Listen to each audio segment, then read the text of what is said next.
The British Olympic Association is the custodian of the Olympic brand in this country and also the Olympic movement.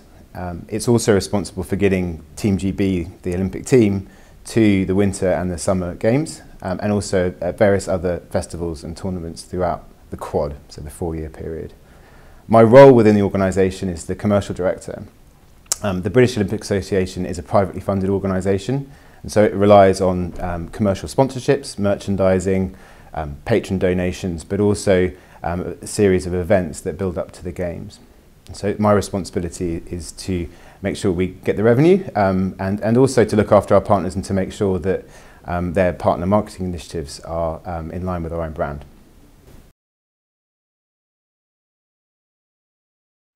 So my route was an unconventional one. I actually trained as an accountant at KPMG originally and worked as an investment banker at Rothschild. And I heard about a job at LOCOG, the organising committee, in the build-up to the London 2012 Games in the commercial team. And so immediately got excited and applied and joined a small team that was responsible for doing the sponsorship deals that paid for the Games. I think it's getting more and more competitive to get in, but there are also different routes to getting into it now, which I think wasn't always the case. And so more and more people are coming from outside the industry and into it, so I'm a good example of that.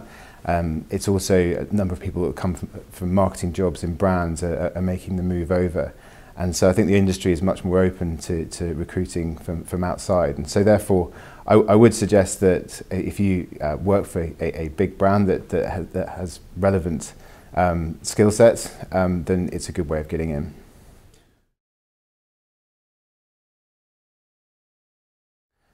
The Olympic world and the Olympic movement is pretty complicated beast, and so it took a number of years to get my head around it, not least the anachronisms, but it's once you understand the brand, what it means, how to sell it, but also how the various different complications work with the national governing bodies, it made for coming into this role, it was a lot smoother because I was able to hit the ground running.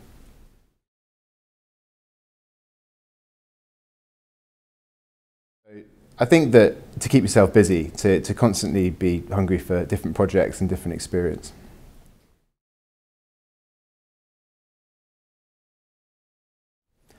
I think that honesty and integrity is key.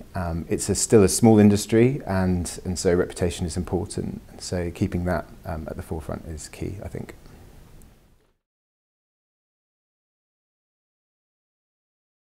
Yeah, so we obviously hosted the Games in 2012 and it had a huge boost to the brand and to the following of Team GB.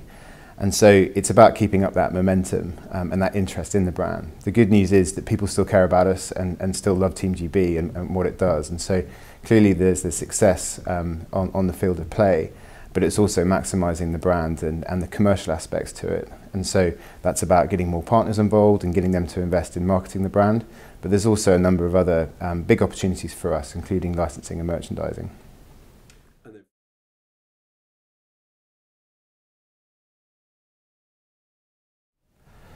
I think there's no better example than Seb Coe, who's the British Olympic Association's chairman. I think he's a great guy to look up to, and going back to integrity and honesty, I think he's a fantastic example of that. And I'd also like to mention Charlie Wijeratner, who hired me at London 2012. He was there from right at the beginning and when they were devising the bid. A real sort of entrepreneur really from that aspect, and he grew something absolutely fantastic at LOCOG at London 2012, and so he's been a real inspiration for me.